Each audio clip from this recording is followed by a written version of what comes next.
বাবা, ছাতার মাথায় ফোনটায় যে কি হচ্ছে আমি তো কিছুই বুঝতে পারছি না। বাড়িতে নাম্বার টেপা ফোন ছিল, ওটাই ভালো ছিল। এই ফোনের আগা পাঁচতলা বুঝতে গিয়ে তো আমার ঘাম ছুটে যাচ্ছে। ও মুক্তা দিদি, শোনো না। বলো। বলছি এই ফোনটাতে একটু ডাক্তারবাবুকে ধরে দাও না গো, ডাক্তারবাবু ভেতরেই রয়েছেন। ডাক্তারবাবু ভেতরে রয়েছেন মানে? মানে এই ফোনটার মধ্যে তো ডাক্তারবাবু রয়েছেন। ওই যে সকালে যখন ডাক্তারবাবু ফোন করলেন তখন তো নাম উঠলো। ওহো আচ্ছা, মানে ডাক্তারবাবুর নামটা সেভ করা রয়েছে, বুঝলাম। তা তুমি কি এখন দাদাভাইকে ফোন করবে? হ্যাঁ মুক্তা দিদি, ডাক্তারবাবুকে ওই নীলা দিদির ব্যাপারটা জানাতাম, নাহলে পরে জানতে পারলে উনি খুব রাগ করবেন। হ্যাঁ গৌরী, তুমি না এটা একদম ঠিক কথা বলেছো। আমিও ভাবছিলাম জানো তো, দাদাভাই যদি পরে জানতে পারে তাহলে কিন্তু একেবারে রেগে বাড়ি মাথায় করে রাখবে। এর থেকে ভালো তুমি দাদাভাইকে আগে ভাগেই জানিয়ে দাও। হ্যাঁ হ্যাঁ হ্যাঁ হ্যাঁ, দাও আমি তোমাকে দেখিয়ে দিই। এ দেখো, এভাবে লকটা খুলবে, ঠিক আছে? এরপরে এখানে যাবে, গিয়ে এইভাবে নাম্বার ওঠাবে। দেখো নামটা এলো, এটা এখানে টাচ করলে নাম্বারটা এখান থেকে ফোন যাবে। আচ্ছা না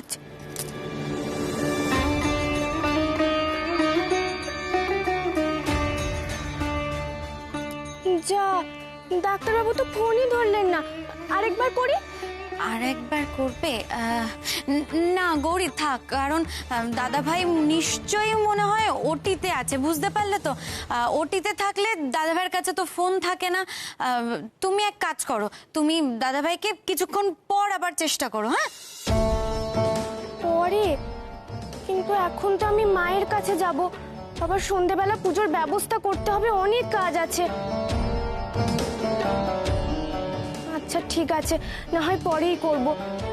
কিন্তু ডাক্তারবাবু ফোনটা ধরলে না খুব ভালো হতো, তাহলে নীলা দিদির ব্যাপারটা জানাতে পারতাম। বরকে সব কথা না জানালে চলছে না বুঝি?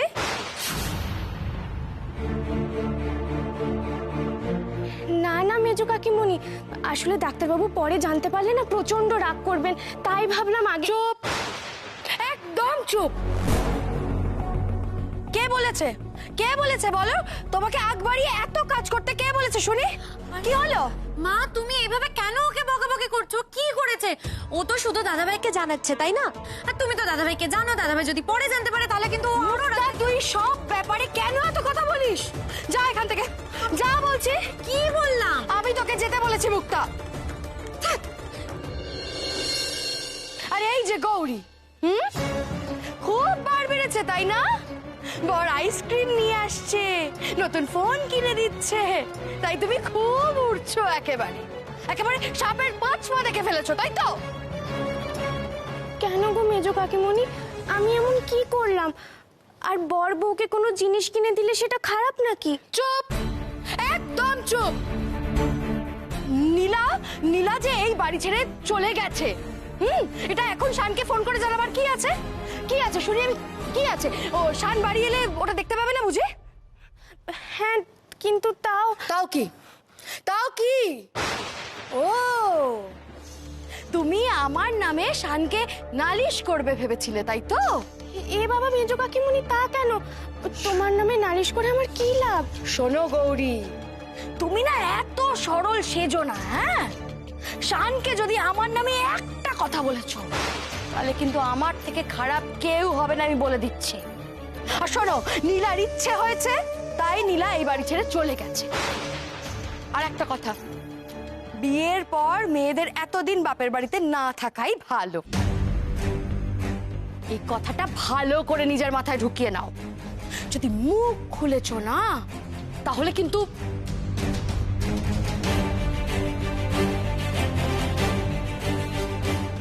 মেজো কাকিমণি আমাকে এভাবে কেন বললো? আমি তো এত কিছু ভেবেও দেখিনি।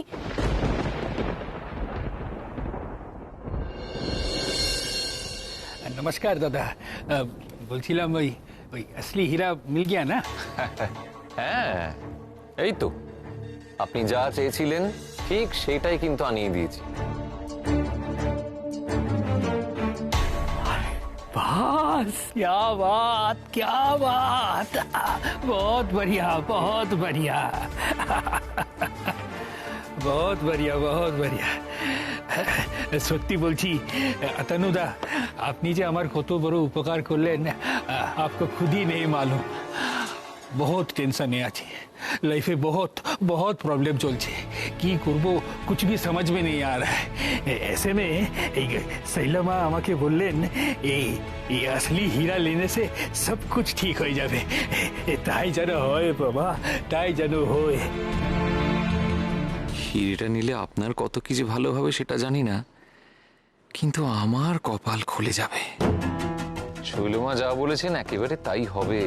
এই হিরেটাতে আপনার সমস্ত সমস্যা দূর হয়ে যাবে। थैंक यू मुझे भी वही लगता है सैलमा जब बोलेছেন তখন নিশ্চয়ই सब कुछ ठीक हो যাবে। थैंक यू चलिए आसी ये देखिए बातों बातों में असली बात ही करना भूल गया। एक मिनट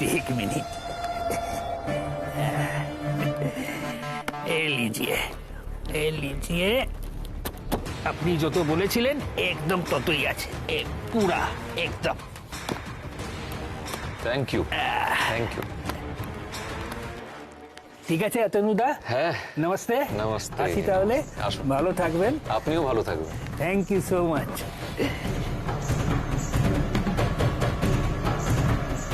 একটা ডান, আর এইভাবে বাকিগুলো বিক্রি করতে হবে।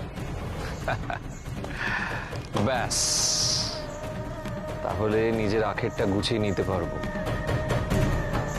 নিজের আখেরটাও তো গুছিয়ে নিতে হবে নাকি?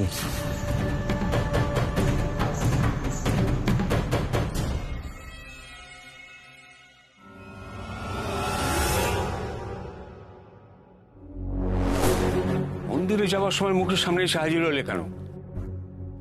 তোমায় দেখলে আমার দিন খারাপ যায়। সে তুমি যাই বলো, আমি তোমার স্ত্রী, তোমার ভালো মন্দ দেখার দায়িত্ব আমার। তোমার সুগারটা বেড়েছে, তাই জল আর ওষুধ নিয়ে এসেছি, খেয়ে নাও। মূর্খ! পুজোর দিন যে আমি জলস্পর্শ করি না সেটা তুমি জানো না? ওষুধ খাওয়াতে এসছে। সরো। দেখো, মায়ের আরাধনা করতে গিয়ে নিজের শরীরটার কথা ভুললে তো চলবে না। তোমার বয়স বেড়েছে, এখন এখন ভাববে না যে জোর করে কিছু করবে। তাছাড়া তোমার সুগারটা নিয়ন্ত্রণে নেই, তাই ওষুধটা খেয়ে যদি কিছু খাও তো খুব ভালো হয়। চুপ করো। বারবার এক কথা বলছি, তোমার কানে যাচ্ছে না? পুজোর দিন রসময় ঘোষাল মুখে কিছু দিয়ে পুজো করবে? তোমার কি চেতনা একেবারে লোপ পেয়েছে? এই জন্যই তোমাকে আমার অসহ্য লাগে। আজ অব্দি কোনো নিয়ম নিষ্ঠা কিচ্ছু শেখাতে পারলাম না। নিজে যা খুশি করো, আমার নিয়ম ভাঙতে এসো না, তাহলে কিন্তু আমার থেকে খারাপ আর কেউ হবে না। বলে কিনা মুখে কিছু দিয়ে পুজোতে বসতে হবে। সরো।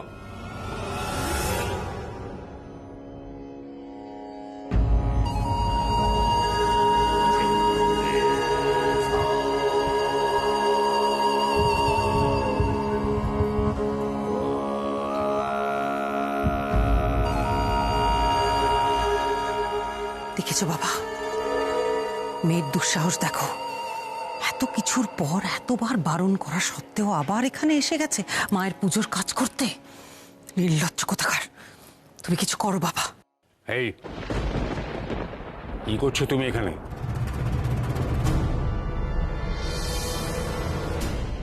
আমি তো মায়ের পূজার প্রস্তুতি নিচ্ছিলাম ছোট দাদু।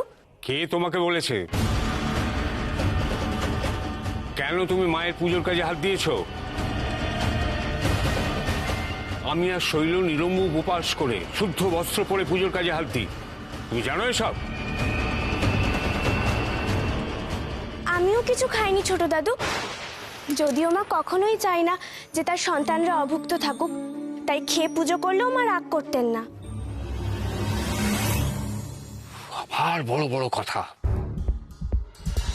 তুমি কি জানো পুজোর ব্যাপারে? আর তোমায় না আমি বারবার বারণ করেছি মায়ের সম্পর্কে এইভাবে কথা বলবে না।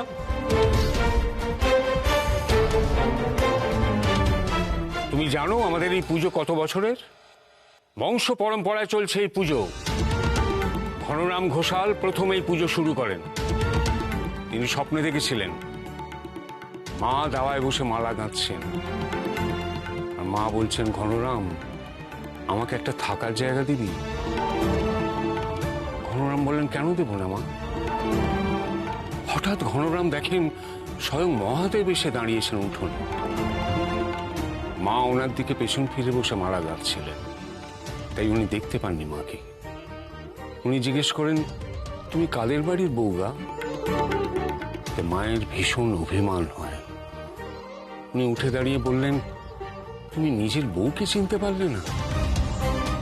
ঠিক আছে, তাহলে আজ থেকে আমি তোমার সঙ্গে পরস্ত্রীর মতোই আচরণ করব বলে মাথায় ঘোমটা তুলে দেন। সেই থেকে এই ঘোমটা কালীর পুজো হচ্ছে এই বাড়িতে। এই পুজোর নিয়ম কানুন সব আলাদা। দুদিন এসে তুমি এত বড় বড় কথা বলো কি করে? ভুল করে ফেলেছে বাবা, আপনি রাগ করবেন না, জানেনই তো ছেলে মানুষ। হ্যাঁ, তুমি অন্তত ওর কথা ধরো না।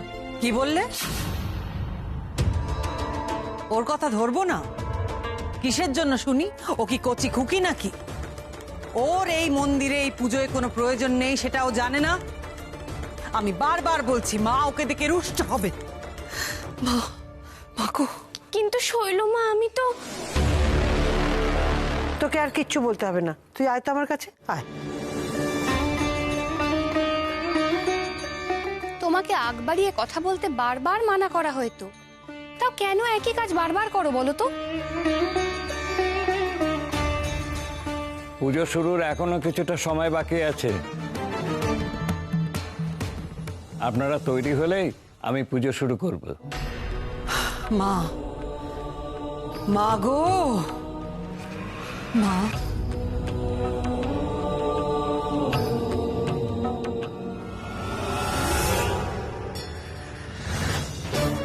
বাবা, আপনার শরীর ঠিক আছে তো? আমার আবার কি হবে?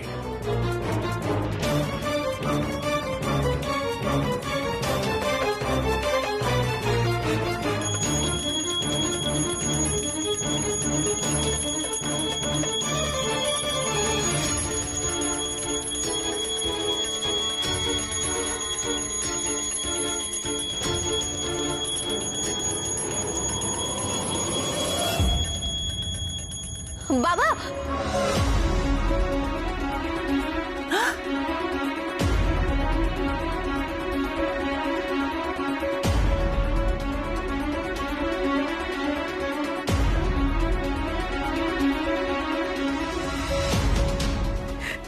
কি হলো তোমার?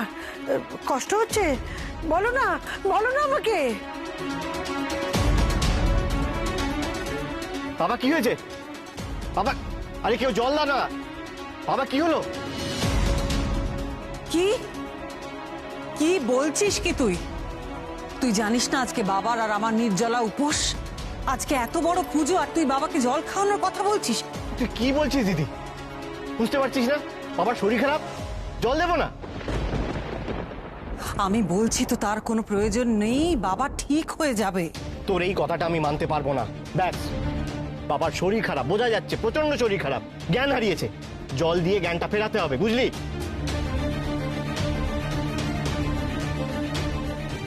হ্যাঁ, এইভাবে তো ওনার শরীর খারাপ হয়ে যাবে।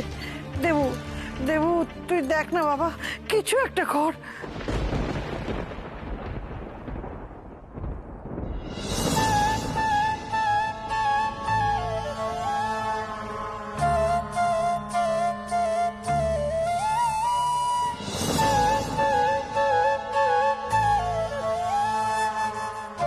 ছোট দাদা, এই না ছোট দাদা, একটু মিষ্টি খাও।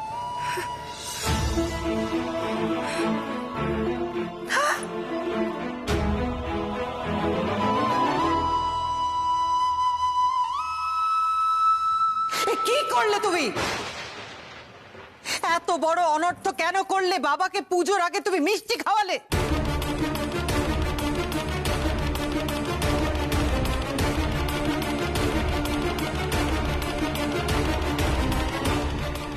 বড় স্পর্ধা! সরে যাও, সরে যাও, সরে যাও এখান থেকে!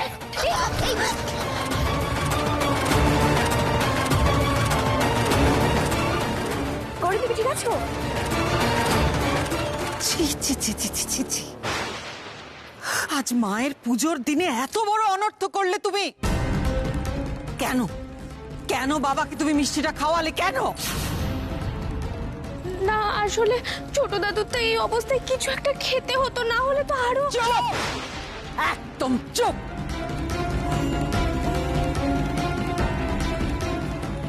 তুমি জানো কত বড় অনর্থ করেছো? তুমি জানো তুমি পুজো শুরু হওয়ার আগেই বাবার উপবাস ভঙ্গ করে দিলে। মা তো রুষ্ট হবেনি এবার।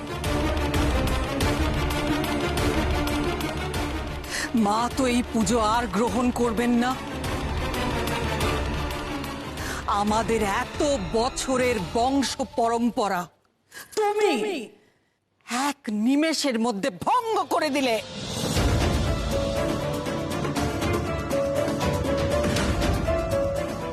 পুরো পুজো পণ্ড হয়ে গেল। মা তো কুপিত হবেনি, সবকিছু শেষ হয়ে যাবে, সবকিছু ছাড়খাড় হয়ে যাবে তোমার জন্য।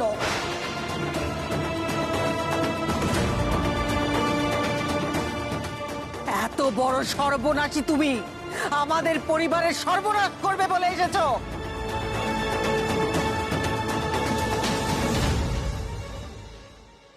তো গৌরী ভুলটা কি করেছে দিদি? দেখতেই তো পারছিস বাবার কতটা শরীর খারাপ। এই অবস্থায় কিছু একটা খাওয়াতে হতো, গৌরী সেটাই করেছে। এটাই তো সামান্য বুদ্ধি নাকি? আমি তো বলেছিলাম এসব কিছু করার দরকার নেই, এটা পরীক্ষা। আমি তো বলেছিলাম বাবাকে কিচ্ছু খাওয়ানোর প্রয়োজন নেই। আমি বারণ করা সত্ত্বেও এত বড় একটা কাজ তুমি করলে কি করে?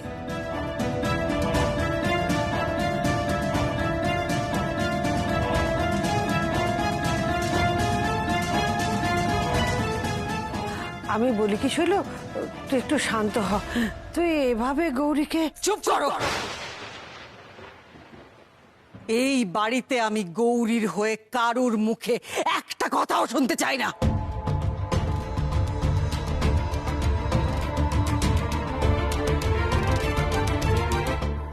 মা মা আমি কি করতাম বলুন? ছোট দাদুর শরীর যদি আরো খারাপ হয়ে যেত, আমি তো সেই ভেবেই খাওয়ালাম। বন্ধ করো তোমার এই নাটক।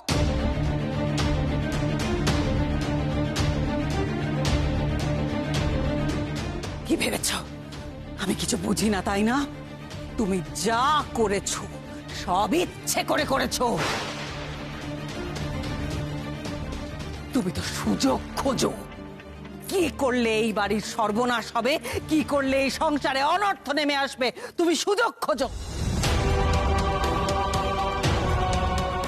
তুমি বারবার ফন্দি আঁটো, কারণ তুমি চাও মায়ের কোপ আমাদের উপর পড়ুক, তুমি এটাই চাও। তাই কোনো সুযোগ তুমি ছাড়ো না, আগেও ছাড়োনি, আর আজ যেই একটা সুযোগ পেয়েছো অমনি আবার চেষ্টা করছো।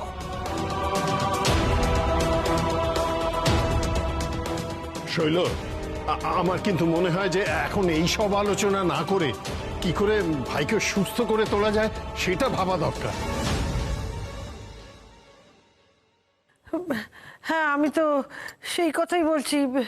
তোমরা কেউ শানকে একটা ফোন করো না। দাঁড়াও দাঁড়াও, আমি ফোন করছি।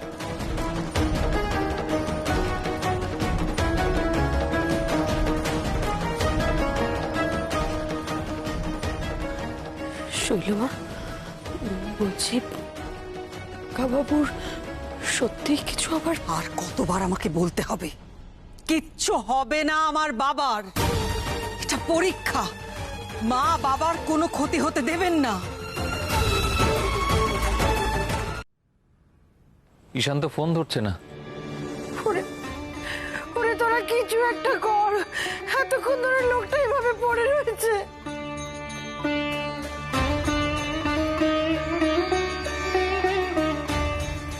যা হয় সব ভালোর জন্যই হয়। এই মেয়েটা এত বোকা, কাকা বাবুর ভালো করতে গিয়ে নিজেই মরল। শৈলমা এমনিই খুব রেগে আছেন। না না, ওনার মনটা ভালো করে দিতে হবে। এই সুযোগটা কোনোভাবেই ছাড়া যাবে না। আমি তো জানি গৌরী কেমন মেয়ে, এই করতেই তো মন্দিরে আসে, এই জন্যই তো সারাক্ষণ ও মন্দিরে ঘুরঘুর ঘুরঘুর করে, আর সবকিছু থেকেই পার পেয়ে যায়। মেজো বৌমা, কেন তুমি আবার এসব শুরু করলে বলো তো? এখন কি এসব কথা বলার সময়? হ্যাঁ, আমিও তাই বলছি। গৌরী কারোর ক্ষতি চেয়ে এসব কিছু করেনি। দেখো, তোমরা অকারণে গৌরীর ওপর চোটপাট না করে আগে অসুস্থ মানুষটার কি হয় সেটা একবার দেখো। আমি আসছি।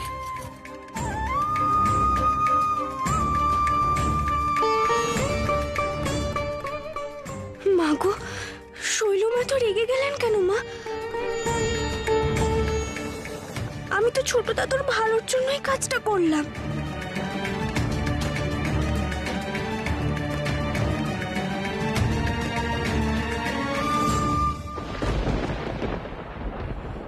এই তো বাবার জ্ঞান ফিরেছে। বাবা, আপনি ঠিক আছেন তো বাবা?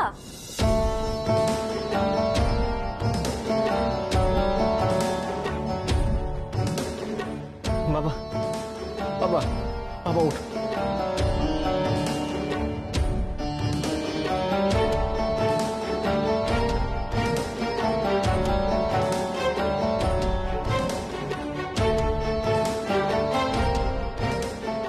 বাবা, আপনি একটু জল খেয়ে নিন। না না, আমার তো আজকে এখন আর তুমি না কেন বলছো বাবা? খেয়ে নাও জল। এই মেয়ে যা সর্বনাশ করার তো করেই দিয়েছে। পুজো করার আগে তোমাকে মিষ্টি খাইয়ে দিয়েছে, ইচ্ছে করে, যাতে তুমি পুজো না করতে পারো। ও তো এটা জেনে বুঝে করেছে, যাতে এই পরিবারে শান্তি না থাকে, যাতে শান্তি সস্তায়ন পুজো কিছুতেই সম্পন্ন না হয়, সেই জন্য জেনে শুনে এটা করেছে ও।